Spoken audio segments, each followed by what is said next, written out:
Hoy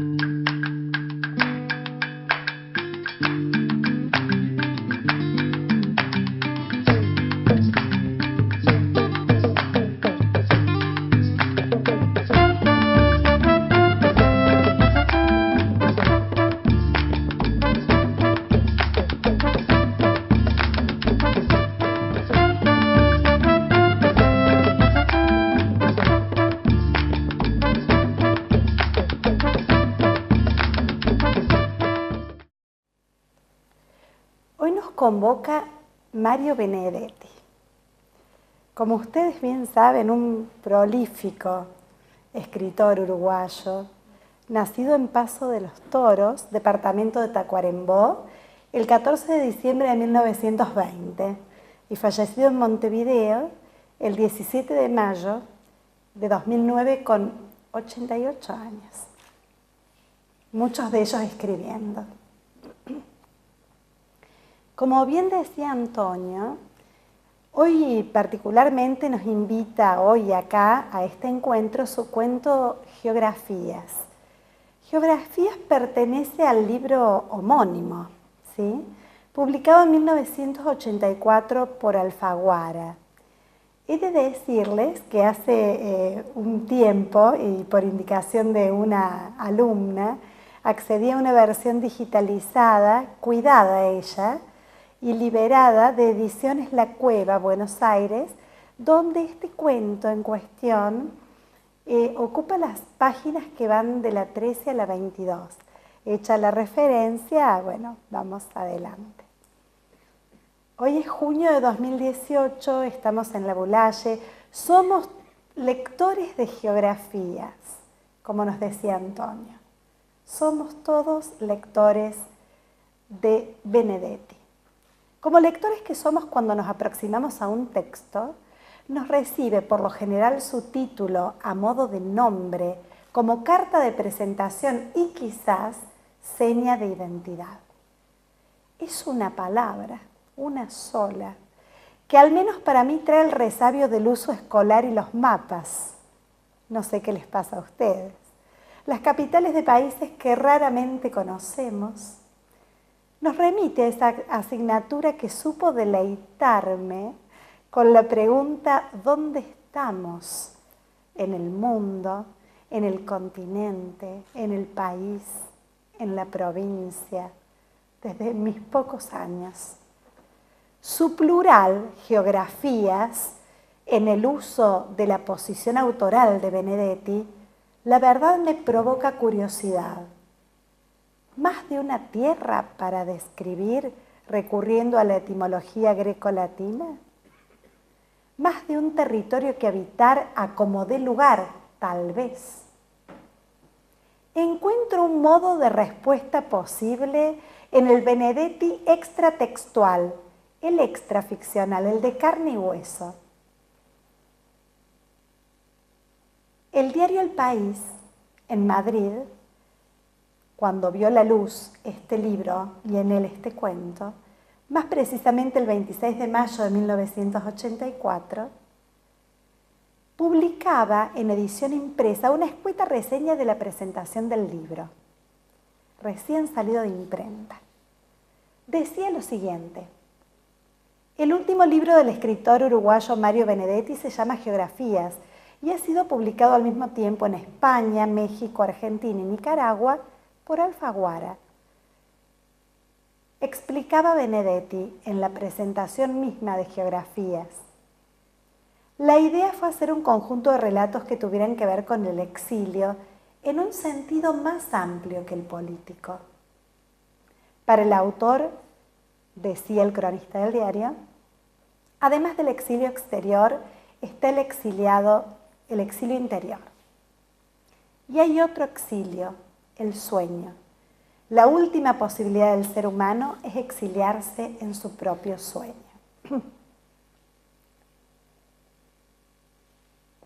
Seguía la reseña. Estamos hablando de 1984. Geografías reúne 14 cuentos que van acompañados de otros tantos poemas. Y Benedetti comentaba: para mí siempre es una tentación hacer poemas. Todos los relatos tienen dentro un poema. En este libro lo hice explícito. Escribí un poema para el primer cuento. Y pensé, ¿por qué no lo hago con los demás?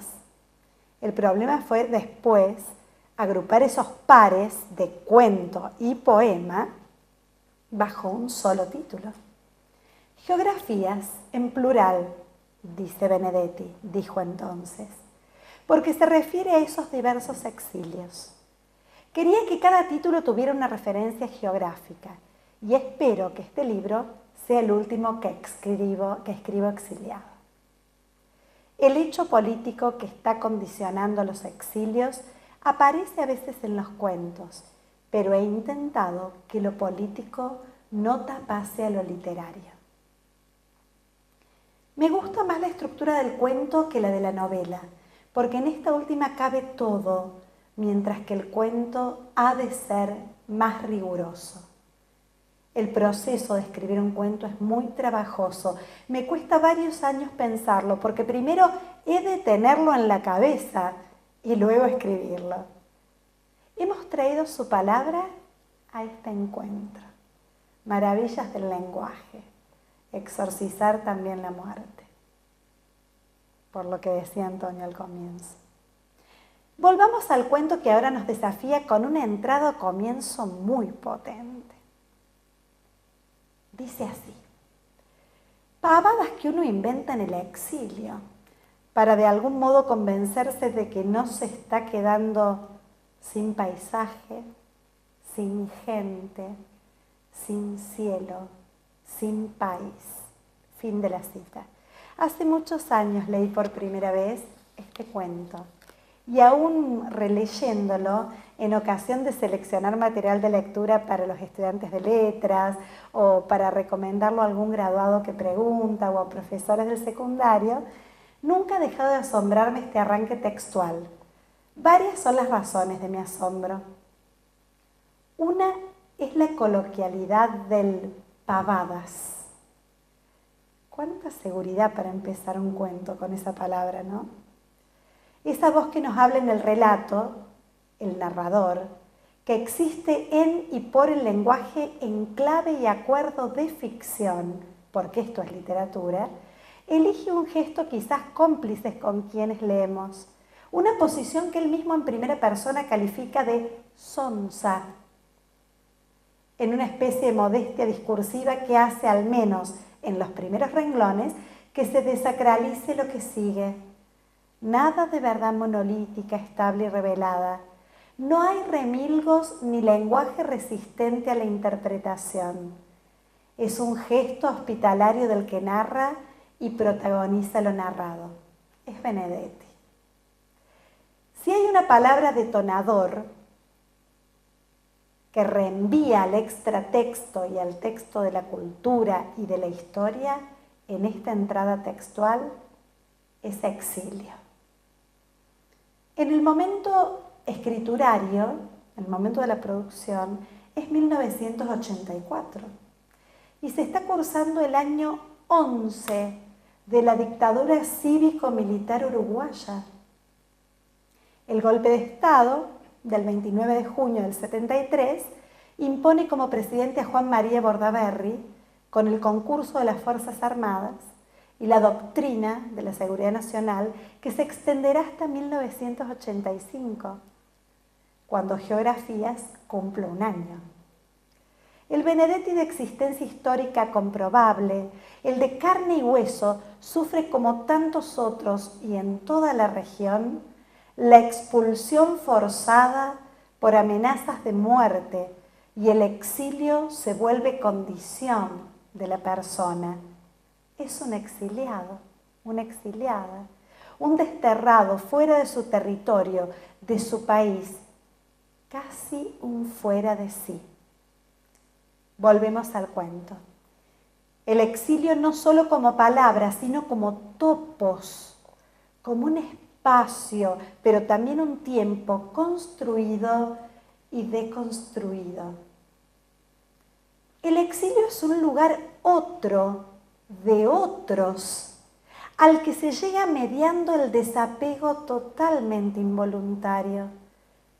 El narrador protagonista nombra lo que se le niega al sujeto a exilio con una enumeración que pone a la par y bajo el signo de la pérdida al paisaje natural, al paisaje urbano, a la gente en el sentido de los otros, los pares con los que construyo mi propia identidad, aún en la diferencia, el cielo y el país, la casa grande.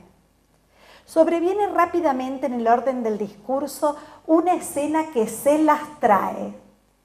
Roberto, protagonista y voz narrativa que vertebra el relato, y Bernardo, su compañero también exiliado, una posición desposicionada en algún sentido, comparten habitualmente el hecho de juntarse en una mesa de un café francés. Montevideo es calificada como lejanísima, y en ese superlativo no podemos dejar de advertir dolor aumentado por la distancia impuesta. Se juntan regularmente para jugar ¿a qué? A geografías. Un juego que han inventado, juego, pulsión humana ancestral. Para pasar el rato, dicen, y para sostenerse mutuamente. Jugar con otro en el café del exilio, un juego que indaga en el ejercicio de la memoria individual y compartida, rescatando y actualizando retazos de lugares, objetos, escenas, todos públicos, del país distante y añorado, quizás para burlar el olvido, como hacen los chicos cuando juegan. El humor a menudo tierno no está ausente en los diálogos y también en intervenciones del narrador, en un intento de reducir lo serio del juego o lo necesario.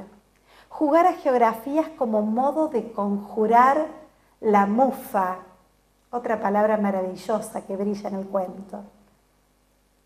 El sustantivo de uso rioplatense se hace verbo y acción en una frase de Roberto. Dice: mufo, luego existo. Es la reescritura del clásico pienso, luego existo cartesiano.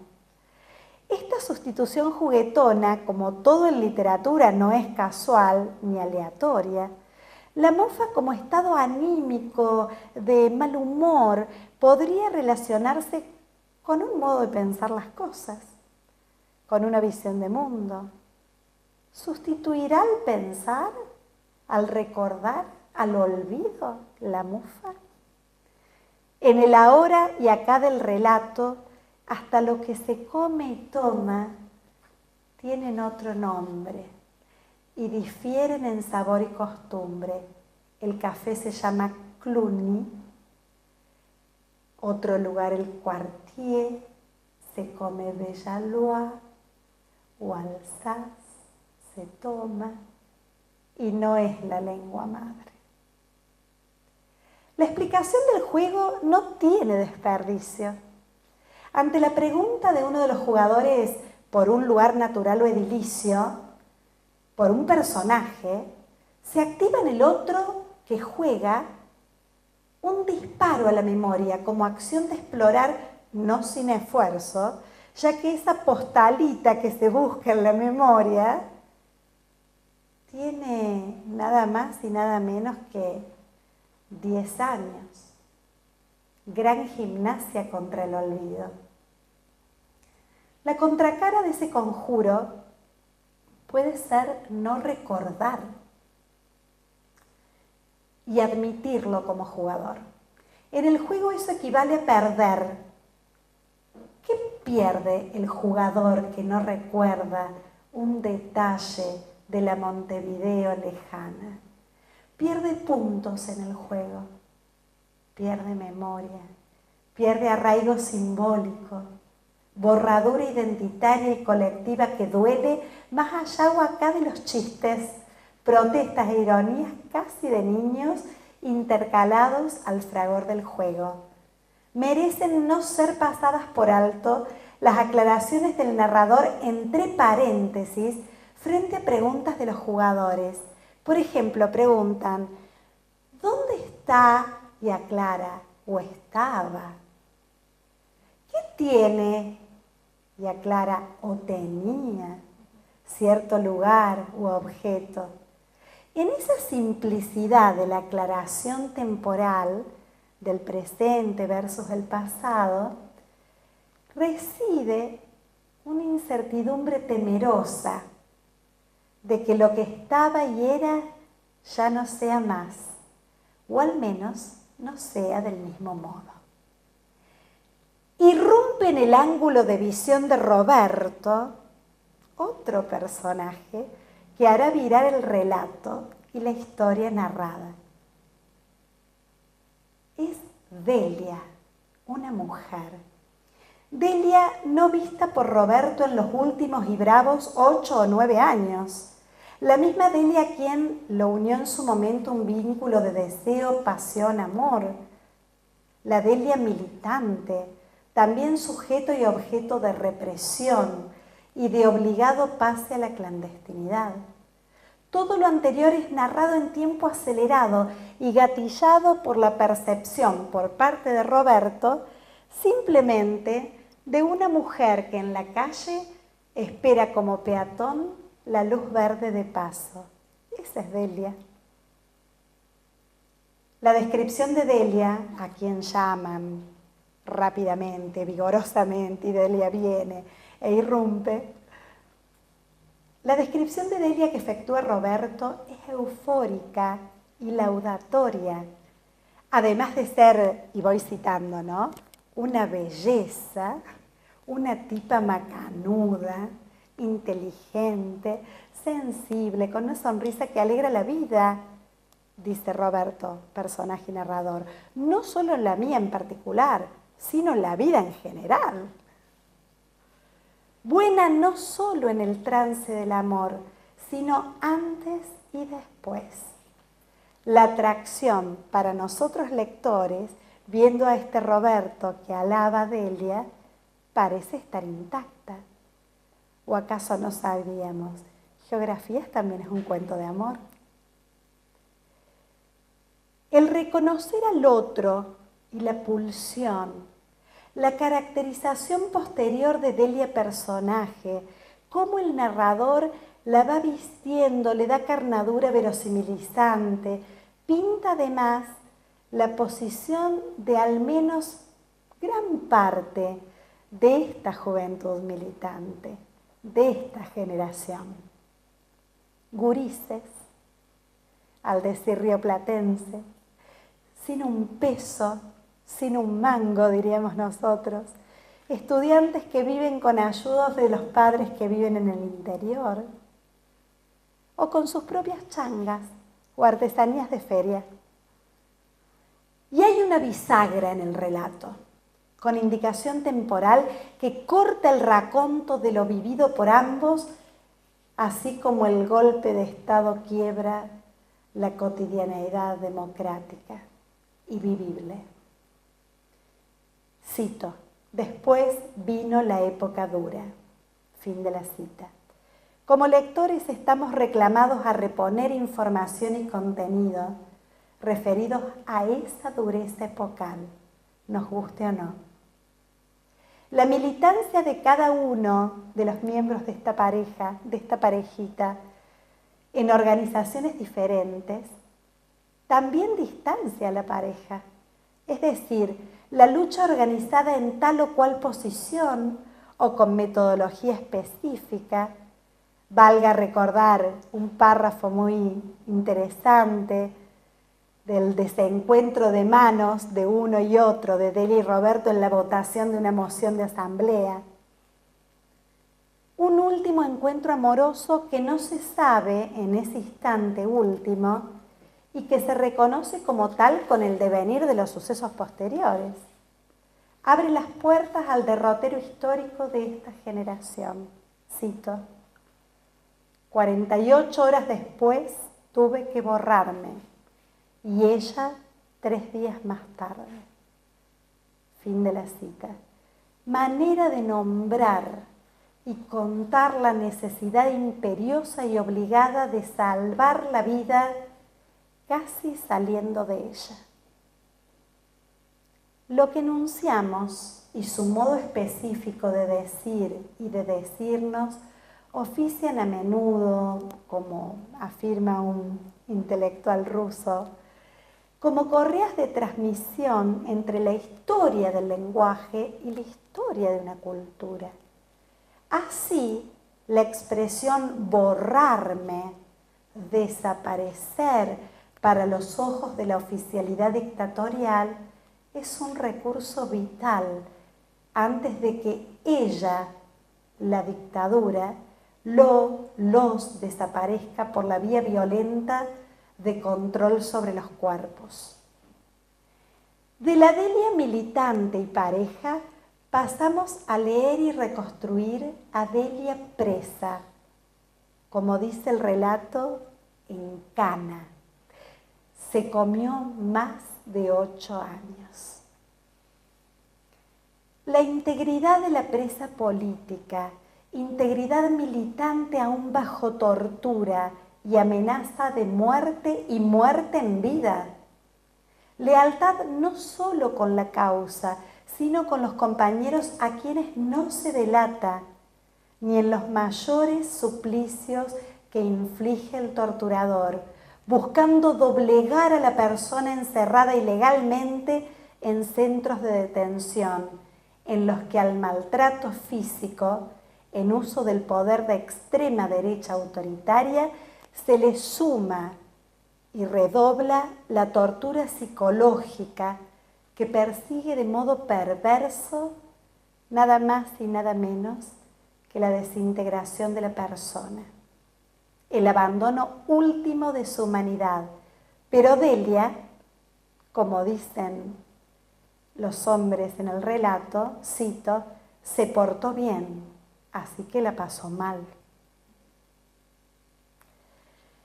El encuentro entre Delia y Roberto, terciando Bernardo, hasta su prudente retiro posterior de la escena del bar francés, ya que la atracción entre la pareja le señala que 3 son multitud, es producto del azar. Y a la vez pienso, tal vez no tanto, Europa, en este caso Francia, en otros España, se hace receptora de exiliados latinoamericanos. Es el topos otro, un dispositivo de salvataje de la vida propia y en muchos casos también familiar, ante la amenaza concreta, real, severa de exterminio a quienes se opongan al régimen contrademocrático y deshumanizante de las dictaduras. Este topos otro en el que se resiste y se intenta la vida requiere de aprendizajes de oficios impensados hasta el momento por los expatriados, con el propósito prioritario de sobrevivir,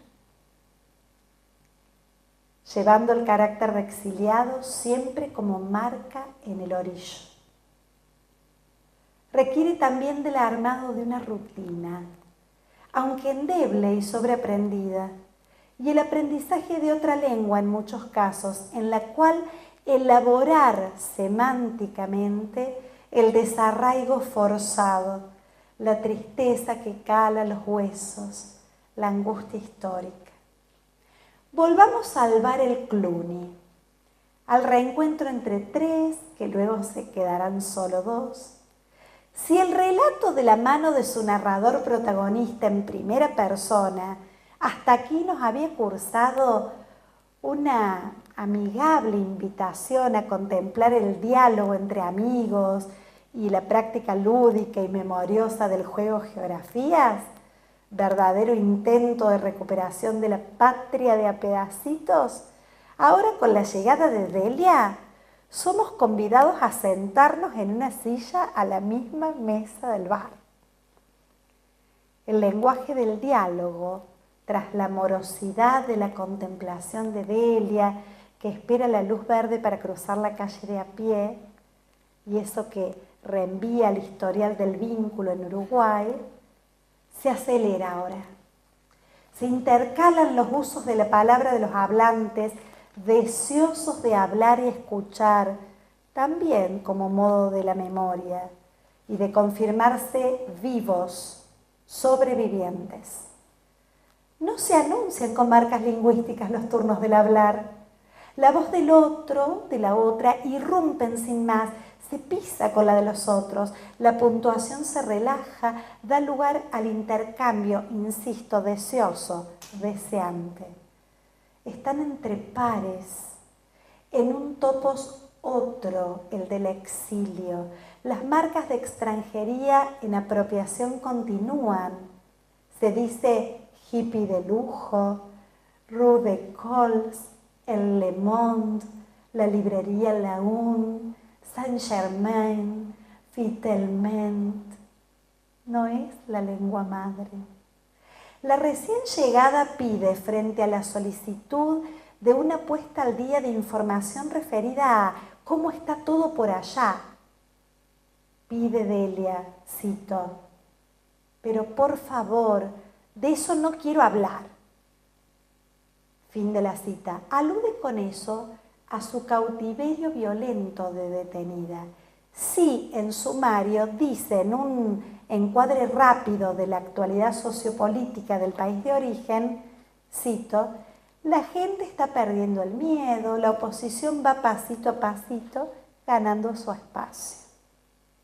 Delia entra a tallar y triangula en el juego bien en serio de geografías, pero interpelando. El Montevideo que intentan recapturar lúdicamente los amigos vía el recuerdo y la constatación de que no olvidaron, ese Montevideo ya no existe. El juego, memoria, arraigo deviene obsoleto. Les dice Delia, pero creo que ustedes no reconocerían la ciudad. 18 de julio, la calle, la avenida, ya no tiene árboles, ¿lo sabían? Y acá me permito salir por un minuto del cuento e ir a ese poema que Benedetti contaba en la presentación, ¿recuerdan? Que acompaña cada cuento, un poema, un cuento, 14 en total. El poema que antecede en el libro al cuento como par creativo se llama Eso dicen. Se los voy a leer. Eso dicen, que al cabo de 10 años todo ha cambiado allá. Dicen que la avenida está sin árboles y no soy quien para ponerlo en duda. ¿Acaso yo no estoy sin árboles y sin memoria de esos árboles que según dicen ya no están? Ese es el poema. Delia deviene en testigo reciente. Lo testimoniado es frustrante. Cito, dice Roberto, de pronto advierto que los árboles de 18 eran importantes, casi decisivos para mí. Es a mí al que han mutilado. Fin de tremenda cita. El diálogo sigue a borbotones como un acto de habla reparatorio. Las voces siguen zampándose sin aviso para saber acerca de lo lejano, de la inalcanzable y prohibida geografía. Ha habido, cuenta Delia, demoliciones de edificios emblemáticos para la cultura montevideana, auténticos íconos de una cotidianeidad negada hace mucho, y en su lugar baldío se han levantado, atención, bancos, edificios modernos, playas de estacionamiento, oficinas o si no hay, obras suspendidas y escombros. El borroneo de los límites entre los discursos de los hablantes representa el gesto apurado y la adrenalina de una charla que fluye.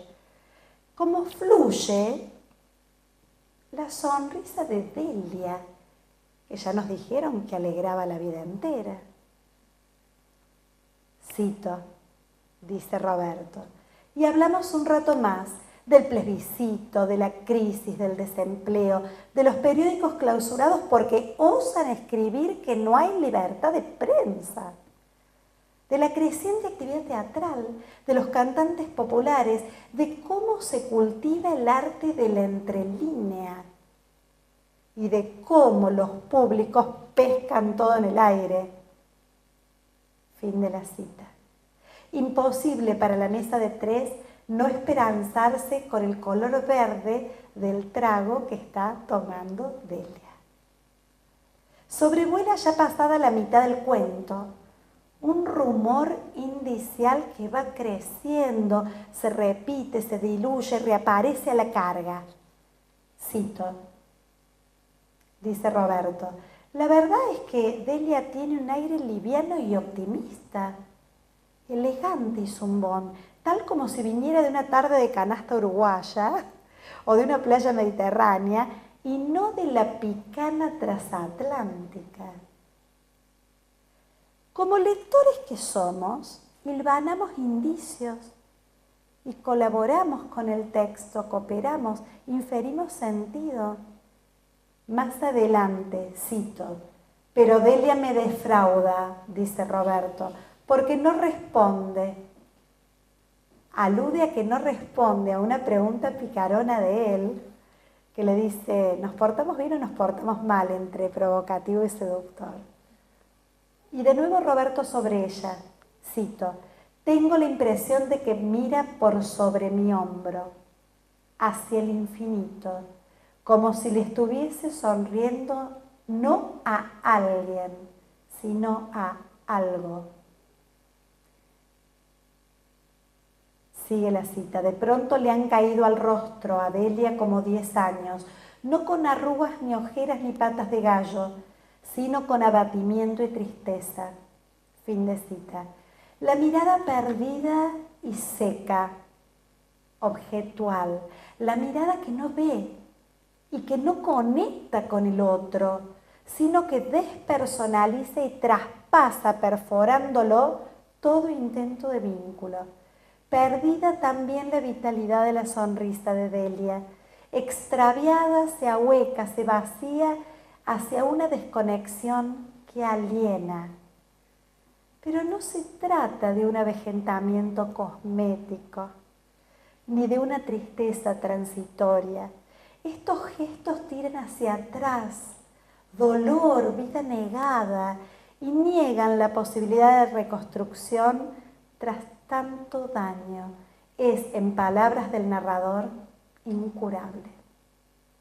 No alcanza la ida a la covacha de ambos, a la covacha modestísima de Roberto, el tercer mundo trasplantado a París, diría él, la intimidad de estar a solas para reeditar la mística del pasado vivido. No alcanza el diálogo sobre libros y sobre las tareas para sobrevivir, sereno de Hotelel, traductora indocumentada ella. Los rituales de acercamiento erótico se intentan por parte de Roberto y terminan en un abrazo, pero trunco. Cito, gracias al espejo de mis afeitadas cotidianas, dice Roberto, puedo ver que de nuevo está mirando al infinito, la aparto. Fin de cita. La traducción en palabras del registro corporal no se hace esperar en el cuento que se oscurece.